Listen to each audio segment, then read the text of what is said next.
बिस्मिल्लाहिर्रहमानिर्रहीम। नाज़रीन अस्सलाम वालेकुम। मैं हूँ आपका मेज़बान साबिर शाकिर वफाक़ी दारुल इस्लामाबाद से। कुछ ताज़ा तरीन ख़बरें। तहरीके अदम एतमाद, नंबर गेम, जोड़ तोड़ सब कुछ जारी है और वज़ीर आज़म इमरान ख़ान ने बिल आखिर एक ऐसा तरीका निकाल लिया है। वज़ीर आज़म इमरान ख़ान और उनकी टीम ने एक ऐसा तरीका निकाल लिया है कि ये तहरीके अदम एतमाद किसी भी सूरत में कामयाब ना हो सके और अपोजिशन अपने 172 आदमी ऐवान में ना ला सके और 172 वोट कास्ट ना हो सकें तहरीके अदम एतमाद के हक़ में। ये तरीका कैसे निकाला है ये मैं आपको डिटेल बताता हूँ। काफ़ी हल्ला गुल्ला होगा और धींगा मुश्ती भी होगी, लेकिन तरीका निकाल लिया है और इसके लिए वज़ीर आज़म इमरान ख़ान और उनकी टीम हर हरबा इस्तेमाल करने के लिए तैयार है और ये हरबा निकाला भी आइन और क़ानून के मुताबिक, क़वाइद व ज़वाबित के मुताबिक। और इसमें किस अहम अथॉरिटी ने किरदार अदा करना है ये भी आपको मैं बताता हूँ, क्योंकि बहुत मुतमईन है हुक्मरान जमात और ख़ास तौर पे पाकिस्तान तहरीक इंसाफ के जनाब कोई भी शख्स उनकी पार्टी का वोट नहीं दे सकेगा और हम उसको वोट कास्ट करने से पहले ही ठिकाने लगा देंगे। ठिकाने कैसे लगाएंगे ये आपको बताता हूँ, कोई जान से नहीं मारना। लेकिन इस वक्त नंबर्स गेम क्या चल रही है। पहले तो था हुक्मरान इत्तेहाद में दरारें डाली जाएं और आमादा किया जाए पाकिस्तान मुस्लिम लीग काफ को और पाकिस्तान मुत्तहिदा कौमी मूवमेंट को, दो जमातों को फोकस किया गया था। फिर उसके बाद नंबर आएगा बलूचिस्तान अवामी पार्टी का। लेकिन अभी तक बावजूद कोशिश के इस वक्त तक किसी भी इत्तेहादी जमात ने ये फ़ैसला नहीं किया और इसके बारे में फ़ैसला मुतवक्के है। जोड़ तोड़ की जा रही है, कोशिशें की जा रही हैं और आज इस्लामाबाद में इस बारे में बहुत बड़ा जोड़ तोड़ होगा, क्योंकि मुत्तहिदा कौमी मूवमेंट इस्लामाबाद पहुंच चुकी और उसकी मुलाकात है आसिफ अली ज़रदारी साहब से, शहबाज शरीफ साहब से दोबारा। पाकिस्तान मुस्लिम लीग काफ चौधरी शुजात हुसैन इस्लामाबाद में डेरे लगाए हुए हैं, मुलाकातें कर रहे हैं अपोजिशन रहनुमाओं के साथ और अभी तक हुक्मरान जमात के साथ उनकी मुलाकात नहीं हुई, लेकिन अपोजिशन के रहनुमाओं के साथ उनकी मुलाकातें हो रही हैं। ज़रदारी साहब से हो गई, मौलाना फजलुर रहमान साहब से हो गई, शहबाज शरीफ साहब से उनकी मुलाकात मुतवक्के है।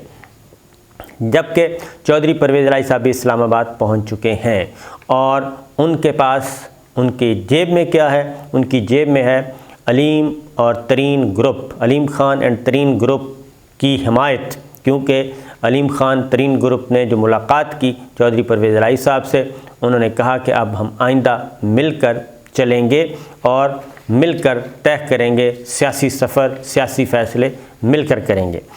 उस्मान बुज़दार को हटाने से इनकार के बाद तरीन ग्रुप जो है वो ज़्यादा जारहाना हो गया है और उन्होंने कहा है कि अब हम सख्त फ़ैसले करेंगे, क्योंकि उन्होंने मुतालबा किया था।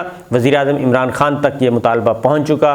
दो वज़रा और एक स्पीकर कौमी असम्बली, परवेज़ खटक साहब, असद उमर साहब, असद कैसर साहब, ये वज़ीर आज़म इमरान ख़ान तक ये पैगाम पहुंचा चुके हैं कि जनाब बचना है तो फिर उस्मान बुज़दार को तब्दील कर दिया जाए। लेकिन वज़ीर आज़म इमरान ख़ान ने कहा कि ऐसा किसी सूरत में भी मुमकिन नहीं है, ब्लैकमेलिंग नहीं चलेगी। पहले तहरीक एतमाद से निपटूंगा और उसके बाद फिर आज़ादाना माहौल में फ़ैसले किए जाएंगे। लेकिन मैं फिर अपनी ख़बर पे कायम हूँ कि वज़ीर आज़म इमरान ख़ान उस्मान बुज़दार को तब्दील तो करना चाहते हैं, लेकिन उसकी जगह पे चौधरी परवेज़ इलाही, अलीम ख़ान और इस तरह के किसी बंदे को वज़ीर आला नहीं बनाना चाहते, बल्कि वो चाहते हैं कि वह जो वज़ीर आला बने वो उनका नॉमिनी बने और जिस पे वो उंगली रखें वही वज़ीर आला बने। वज़ारत आला के लिए मैं आपको अलग से नाम भी बता भी दूँगा कि 3-4 नाम ज़ेर गौर हैं, लेकिन ये अगला वज़ीर आला पंजाब किसी भी सूरत में हुआ तो ज़्यादा इम्कान है कि फिर कंप्रोमाइज़ होने की सूरत में वो रावलपिंडी डिवीज़न से होगा, वो रावलपिंडी डिस्ट्रिक्ट से भी हो सकता है और रावलपिंडी डिवीज़न से भी हो सकता है। तो ये एक बात चल रही है। उसके बाद अगली बात जो है वो ये है कि अलीम ख़ान पहुँच चुके हैं लंदन और उनकी मुलाकात तरीन साहब से होगी, जहांगीर तरीन से, लेकिन उनकी मुलाकात जहांगीर तरीन से ज़्यादा नवाज़ शरीफ साहब से इम्पॉर्टेंट होगी और उसकी रीज़न ये है कि पूरे का पूरा तरीन और अलीम ग्रुप जो है वो मुस्लिम लीग नून आइंदा की भी पेशबंदी कर रहे हैं कि जो इंतखाबात हैं वो पूरे का पूरा नून लीग ज्वाइन कर लें और उसमें फिर तमाम लोगों को नून लीग का टिकट दिया जाए आइंदा आम इंतखाबात में। और उससे पहले पंजाब में भी सपोर्ट की जाएगी इस कोलिशन गवर्नमेंट को। तरीन ग्रुप अलीम ग्रुप करेगा और उसके बाद फिर मरकज़ में भी करेगा। लिहाजा पहले इमरान खान साहब को गिराया जाए, बुज़दार साहब को गिराया जाए और उसके बाद आगे चला जाए। अगला जो स्टेप है, मैंने आपको बहुत पहले बताया था कि ये सिर्फ मामला यहीं तक नहीं रुकना, बल्कि अपोजिशन बहुत आगे तक जाना चाहती है और वो है ईवान सदर भी खाली करवाना है। पंजाब भी अपने कब्ज़े में लेना है और मरकज़ भी अपने कब्ज़े में लेना है और ईवान सदर भी खाली करवाना है। और अब वो बातें मंज़र आम पे आना शुरू हो गई हैं कि जनाब हम ईवान सदर भी हासिल करेंगे। तो ये चीज़ें चल रही हैं। अलीम खान साहब नवाज शरीफ साहब से मुलाकात करेंगे और उधर जहांगीर तरीन भी मौजूद हैं। और अगर इन तीनों की मुलाकात उधर कामयाब हो जाती है और मामला तय पा जाते हैं तो ऐसी सूरत में फिर एक बहुत ही खेल बिल्कुल फिर किसी और सूरत इख्तियार कर लेगा। और यही वजह है कि अब जो गुफ्तगू हो रही है वो ये है कि पार्टी से इनहराफ करने वाले लोगों को कैसे रोका जाए और पार्टी से इनहराफ करने वाले लोगों को, अरकान पार्लिमान को, खा वो पंजाब असम्बली के हों या कौमी असम्बली के, उनको कैसे रोका जाए। क्योंकि आइन का आर्टिकल 63(1) है वो इसकी ममानियत करता है, फ्लोर क्रॉसिंग करने वाले को डिस्क्वालीफाई करता है, लेकिन उसका एक प्रोसेस है। फिर इसी दौरान एक और बात भी की गई है और वो है चौधरी शुजात साहब का मामला। चौधरी शुजात साहब भी कमोबेश एग्री हो गए हैं और वो भी अब तैयार हैं अपोजिशन का साथ देने के लिए। और ये वही बात है जो मुस्लिम लीग काफ के जनरल सेक्रेटरी ने वज़ीर आज़म को कही थी। तो चौधरी शुजात साहब भी आज हतमी फ़ैसला करेंगे कि उन्होंने किस तरफ जाना है, अपोजिशन की तरफ जाना है या फिर गवर्नमेंट की तरफ जाना है। तो ज़्यादा इम्कान जो नज़र आ रहा है वो अपोजिशन की तरफ जाना है, क्योंकि चौधरी परवेज़ इलाही साहब भी पहुँच जाएंगे तो दोनों जो हैं भाई कज़न जो हैं वो मिलकर फ़ैसला करेंगे। और ये मुलाकातें जो हैं चौधरी शुजात यहाँ पे कर चुके हैं और इस्लामाबाद में लाहौर में परवेज़ इलाही साहब। अब आते हैं नंबर्स गेम। ज़्यादा इन्हसार किस पे है, क्योंकि मुत्तहिदा कौमी मूवमेंट पहुँच रही है, ये ज़हन में रखिएगा, इससे कोई इनकार नहीं करना चाहिए। बलूचिस्तान अवामी पार्टी जो है वो भी मैदान में उतर आई है, वो भी इस्लामाबाद में पहुँच चुके हैं। अब जो नंबर्स गेम है, अपोजिशन का क्लेम है कि तहरीक अदम एतमाद के लिए हुकूमत के 24 अरकान उनके साथ हैं और वो 24 अरकान बड़े पेट कैलकुलेटेड वो बताते हैं। वो कहते हैं कि 16 मुस्लिम लीग नवाज़ के पास हैं, 6 पीपल्स पार्टी के पास हैं और 2 JUI के पास हैं। ये हैं टोटल 24 नंबर और वो 24 नंबर का फिगर बहुत अरसे से दे रहे हैं। ये तो है अपोजिशन का क्लेम 24 अरकान। और इस वक्त जो पाकिस्तान तहरीक इंसाफ को अपने इत्तेहादियों समेत जो टोटल नंबर हासिल है वो है 178, 179 है। एक की डेथ हो गई है, एक MNA की, तो 179 नंबर बनता है। और अपोजिशन को हासिल है 163 अरकान की हमायत। 163 और 178 ये बन गए 341 नंबर ये बनते हैं। और एक आदमी ज़ाहिर है एक MNA की डेथ हो गई है, तो ये टोटल नंबर है।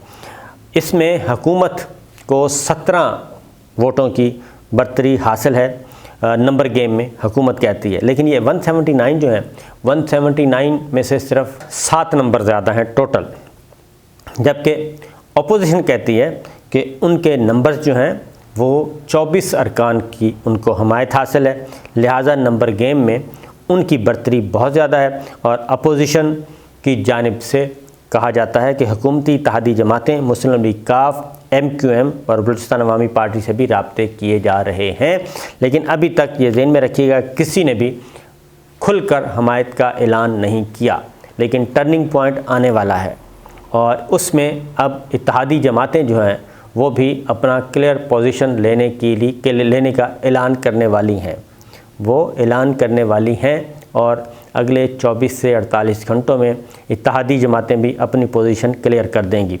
उसकी रीज़न मैं आपको बता दूं कि वजह क्या है। वजह ये है इतना तवील, क्योंकि अब सोचा जा रहा है कि 2 हफ्ते तक 3 हफ्ते तक अगर यही सिचुएशन चलती रही तो हुकूमत और पाकिस्तान बतौर रियासत वो एक क्या कहना चाहिए नॉन फंक्शनल मशीनरी हो जाएगी। और डे टू डे अफेयर्स तो चल रहे हैं लेकिन कोई बड़ा फ़ैसला नहीं हो रहा, और इस वक्त बड़े फ़ैसलों की भी ज़रूरत है इंटरनल और एक्सटर्नल दोनों महाज़ों पे। अब आते हैं जी कि अब ये जो किया गया है, हुकूमत ने स्ट्रेटजी क्या बनाई है, पहले तो ज़रा उसको देख लें। हुकूमत ने ये स्ट्रेटजी बनाई है, ज़रा आला दिमाग इकट्ठे हुए हैं और कानूनी दिमाग इकट्ठे हुए हैं, और उन्होंने कहा कि आर्टिकल 63(1) जो है उसका इत्तलाक वोट कास्ट करने से पहले ही कर दिया जाए। और ऐवान में क्योंकि 172 अरकान जो हैं वो पूरे करने हैं हर सूरत में तहरीके अदम-ए-इत्माद के हक़ में अपोजिशन ने, और अपोजिशन को या तो इत्तेहादी जमातों की सपोर्ट हासिल हो, खुलकर आ जाएं, फिर तो कोई इशू नहीं है। और अगर हुक्मरान इत्तेहादी जमातें नहीं छोड़ती, आखिर वक्त तक सस्पेंस रखती हैं, पाकिस्तान मुस्लिम लीग काफ़ी, बलूचिस्तान अवामी पार्टी और GDA और बलूचिस्तान अवामी पार्टी और मुत्तहिदा कौमी मूवमेंट अगर ये सस्पेंस रखते हैं और कोई फ़ैसला नहीं कर पाते, तो ऐसी सूरत में फिर अपोजिशन का इन्हिसार है, वो जो बंदे उन्होंने तोड़े हुए हैं उन पे। अभी मैं वो दूसरी पोजीशन भी बताता हूँ, क्योंकि हुकूमत का क्लेम वो अलग है। वो कहते हैं कि 2 और अपोजिशन के अरकान आ गए तो हमारे नंबर्स 179 नहीं बल्कि 180 प्लस हो गए हैं, हमारे नंबर ज़्यादा हैं, हमें कोई ख़तरा नहीं है। अब जो तरीका इख्तियार किया गया है वो 63(1) का है। उसमें यह है कि स्पीकर जो है, ज़ाहिर है उस दिन स्पीकर का रोल बड़ा इंपॉर्टेंट होगा। स्पीकर अटॉर्नी जनरल आपको ये बता दूं कि मेंबर नहीं होते कौमी असम्बली के या सेनेट के, लेकिन वो ऐवान में जा सकते हैं और ऐवान में मौजूद होते हैं, वोट नहीं कास्ट कर सकते, अपनी राय दे सकते हैं। उस दिन जो टीम होगी वो होगी डॉक्टर बाबर अवान, मुशीर पार्लिमानी अमूर, अली मोहम्मद ख़ान वज़ीर ममलिकत पार्लिमानी अमूर, फ़रोग़ नसीम वफाकी वज़ीर क़ानून, और उनके साथ अटॉर्नी जनरल खालिद जावेद ख़ान, ये होंगे जी। और साथ मलिका बुखारी वो भी उनके साथ मौजूद होंगी। फिर एक्सपर्ट्स के तौर पे सैयद फ़खर इमाम, ये उस दिन मुकदमा लड़ेंगे और उस दिन ये महाज बनाएंगे जिस दिन वोट होना है। तो स्पीकर कौमी असम्बली को ये टास्क दिया गया है कि आप उस दिन जब ये वोटिंग हो तो उससे पहले हुक्मरान जमात जो है वो ये पॉइंट आउट करेगी कि जनाब आप स्पीकर से कि फ्लोर क्रॉस करने वाले जो हुक्मरान जमात के लोग हैं पाकिस्तान तहरीक इंसाफ के, उनके बारे में रूलिंग दें, क्योंकि वो 63(1) के तहत वोट नहीं कास्ट कर सकते। पार्टी पॉलिसी के बरक्स वज़ीर आज़म का इंतखाब हो या वज़ीर आला का हो, वो मैं आपको पढ़ के आर्टिकल सुनाता हूँ उसके तहत। तो इसलिए स्पीकर जो है वो रूलिंग दे सकते हैं। स्पीकर उनको वोट कास्ट करने से रोक सकते हैं और उनको ऐवान में आने से रोक सकते हैं, क्योंकि वो हुक्मरान जमात के हैं तो वो कैसे आ सकते हैं। उसकी वजह उससे पहले एक और स्टेप उठाया गया है, वो ये फ़ैसला किया गया है कि पाकिस्तान तहरीक इंसाफ, हुक्मरान जमात, हुक्मरान इत्तेहाद, उनसे कहा जाएगा कि आप ऐवान से गैर हाज़िर रहें। वो अपने बंदे लेके अपने अरकान एक साइड पे बैठ जाएंगे, वज़ीर आज़म हाउस में भी बैठा जा सकता है, और सिर्फ़ 1 या 2 रुकन हुकूमत की तरफ से आएंगे, और जो आएंगे वो मैं बता चुका हूँ कि बाबर अवान हो सकते हैं, अटॉर्नी जनरल हो सकते हैं, ताकि अब स्पीकर को तगड़ा किया जाए और स्पीकर जो है वो रूलिंग दे दें। तो यहाँ पे महाजराई का ख़दशा मौजूद है। अब आते हैं जो 63(1) है वो क्या कहता है, वो ज़रा सुन लें। आर्टिकल 63(1) क्या कहता है। यह जी आर्टिकल 63(1) अलिफ ये है कि अरकान कौमी असम्बली इनहराफ वगैरह की बुनियाद पर नाअहलियत, अगर अरकान कौमी असम्बली इनहराफ करते हैं, अरकान कौमी असम्बली, अरकान सूबाई असम्बली, सेनेटर इनहराफ करते हैं, तो ऐसी सूरत में वो नाअहल हो सकते हैं। यह है कि अगर किसी ऐवान में किसी तनहा सियासी जमात पर मुश्तमिल पार्लिमानी पार्टी का कोई रुकन अपनी सियासी जमात की रुकनीत से मुस्ताफ़ी हो जाए या किसी दूसरी पार्लिमानी पार्टी में शामिल हो जाए या इस पार्लिमानी पार्टी की तरफ से जिससे उसका ताल्लुक़ हो, ये सुनने वाला है, जारी करदा हस्ब झेल में से मुताल्लिक़ किसी हिदायत के बरअक्स ईवान में वोट दे या वोट देने से इज्तिनाब करे। यानी ये जो नीचे 3 बातें कही गई हैं कि 3 मौक़ों पे अगर किसी भी पार्लिमानी पार्टी का रुकन अपनी पार्टी क़यादत की पॉलिसी से हटकर वोट देता है दूसरी साइड पे, नंबर 1 वज़ीर आज़म या वज़ीर आला का इंतखाब, यानी कि जब वज़ीर आज़म और वज़ीर आला का चुनाव हो रहा होता है उस वक्त, ये इस वक्त जो है शिक लागू नहीं होती। दूसरी है कि एतमाद या अदम एतमाद के वोट, और ये इस वक्त लागू होती है। तीसरी सूरत है किसी माली या दस्तूरी तरमीमी बिल पर, यानी अमेंडमेंट हो या फिर फाइनेंस बिल हो, यानी कि बजट पास करवाना हो, उस वक्त भी अगर कोई रुकन इनहराफ करता है तो डिस्क्वालिफिकेशन की जो क्लॉज़ है वो उसकी जद में आता है, MNA, MPA, सेनेटर। अब इसमें है जी एतमाद का वोट या अदम एतमाद का वोट। तो अब अदम एतमाद का वोट है, यहाँ पे ये काम है। इस शिक को वो कहते हैं कि हम बिफ़ोर वोटिंग जो है वो लागू करेंगे। अब आगे इसकी जो तशरीह सुन लें, तशरीह नहीं बल्कि इसकी आगे डिटेल्स हैं इसी आर्टिकल की। वो ये है कि तो अगर ये इसमें से कोई इनहराफ करता है तो फिर ये है कि पार्टी का सरबरा तहरीरी तौर पर ऐलान कर सकेगा कि वो इस सियासी जमात से मुनहरफ हो गया है, और पार्टी का सरबरा ऐलान की एक नकल अफसर सदारत कुनिंदा और चीफ़ इलेक्शन कमिश्नर को भेज सकेगा, यानी कि स्पीकर को और चीफ़ इलेक्शन कमिश्नर को भेजेगा, और वो इसी तरह की एक नकल मुतल्लिका रुकन को भेजेगा। मगर शर्त यह है कि ये ऐलान करने से पहले पार्टी का सरबरा मज़कूरा रुकन को इस बारे में इजहार वजूह का नोटिस देगा, मौका फराहम करेगा सफाई का कि क्यों ना इसके ख़िलाफ़ मज़कूरा ऐलान कर दिया जाए। अब ये इम्पॉर्टेंट चीज़ है कि ये आर्टिकल लागू होता है जब कोई भी रुकन फ्लोर क्रॉस कर दे इन 3 मौक़ों पे कि अदम एतमाद के वोट में वो मुखालिफ फ़रीक को वोट दे दे और वज़ीर आज़म के या वज़ीर आला के हक़ में वोट ना दे, अपोजिट साइड पे चला जाए। जब वो ये काम कर देगा तो उसके बाद पार्टी का सरबराह यानी कि इमरान खान साहब स्पीकर को ख़त लिखेंगे और चीफ़ इलेक्शन कमिश्नर को लिखेंगे और उस रुकन को भी कापी भेजेंगे। लेकिन उससे पहले उस रुकन को इजहार वजूह का नोटिस होगा और 1 माह के अंदर अंदर उस नोटिस का जवाब देना होगा। उस रुकन के जवाब के बाद ये कार्रवाई की जा सकेगी। स्पीकर को और चीफ़ इलेक्शन कमिश्नर को भेजा जाएगा कि इस बंदे को फारिग करें, ये डिस्क्वालीफाई हो गया, इसने पार्टी पॉलिसी से हट के बात की है। अब आगे उसकी मज़ीद वजाहत है इस आर्टिकल की कि पार्टी का सरबराह से कोई शख्स खा किसी नाम से पुकारा जाए पार्टी की जानिब से, जैसा कि मुराद है किसी ईवान का कोई रुकन किसी पार्लिमानी पार्टी का रुकन होगा और ऐसी सियासी जमात के ईवान में पार्लिमानी पार्टी तश्कील करती उम्मीदवार या नामजद के तौर पर मुंतखब होकर या किसी सियासी जमात के उम्मीदवार या नामजद की हैसियत से अलावा बसूरत देखकर मुंतखब होकर मज़कूरा इंतखाब के बाद तहरीरी ऐलान के ज़रिए मज़कूरा पार्लिमानी कारकुन पार्लिमानी पार्टी का रुकन बन गया हो।